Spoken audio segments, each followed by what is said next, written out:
શું નામ આપનું? થાનસી ભારતસિંહ ચૌહાણ, જિલ્લા બક્ષીબંધ મોરચા મહામંત્રી પૂર્વ મહામંત્રી. શું કહેશો સતલાસણાની ઘટના બાબતે? સતલાસણા તાલુકામાં એક જૂની આઈએ અમારા સિવિલ હોસ્પિટલ આવેલી, જનરલ હોસ્પિટલ, તે જે તે વખતમાં એ ખરીદીને પ્રગતિ ટ્રસ્ટે, સતલાસણા પ્રગતિ ટ્રસ્ટે રાખી હતી ખેડૂત પાસેથી.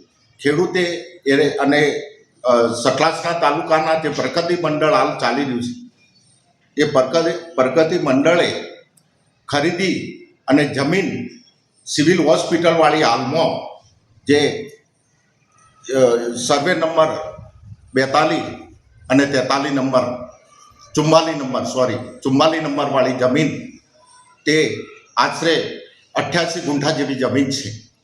એ જમીન પ્રગતિ ટ્રસ્ટે સતલાસણા તાલુકાના સુખાકારી અને આરોગ્ય માટે સરકારશ્રીમાં આ જમીન સરકારશ્રીને આપી હતી. સરકારશ્રીએ અહીંયા બાંધકામ કરેલું સિવિલ હોસ્પિટલમાં મેં મીડિયામાં જણાવેલું છે. હવે આ 1968માં જે જમીન ખેડૂત પાસેથી રાખી હતી, એ જમીન એ ખેડૂતે દુબારા 2016માં જમીન વેચી છે.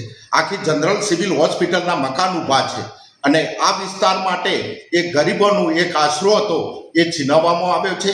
અને આ જમીનમાં જે ભૂમાફિયાઓ અને ખેડૂતોએ જે દુબારા જમીન વેચી છે, એને કાયદેસરની કાર્યવાહી થવી જોઈએ. હાલમાં ડોક્યુમેન્ટ કઢાવવા આપી દીધા છે. બંને દસ્તાવેજ પ્રગતિ મંડળ પણ અપીલમાં ગયું છે.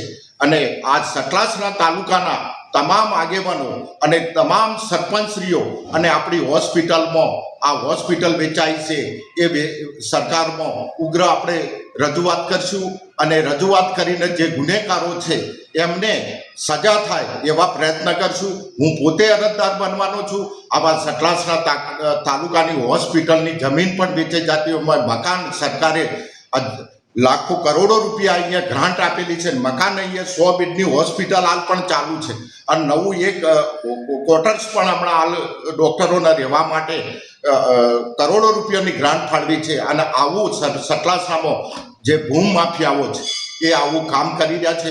અને પ્રગતિ મંડળના હાલમાં બચ્ચુ કાકો જીવે છે અને બચ્ચુ કાકા જે આ વિસ્તાર માટે ભામાશા કહેવાય ને કર્મવીર કહેવાય, એવા બચ્ચુ કાકાને આપણે બધાય થઈને સપોર્ટ આપીએ. અને હું જાતે પણ અરજદાર બનવાનું સરકારમાં વિનંતી કરીશ અને ભૂમ માફિયાઓને જે આ ખોટું કર્યું છે એમને કડી સજા થાય એવી હું સરકારમાં રજૂઆત કરવાનો છું. જય હિન્દ, જય ભારત.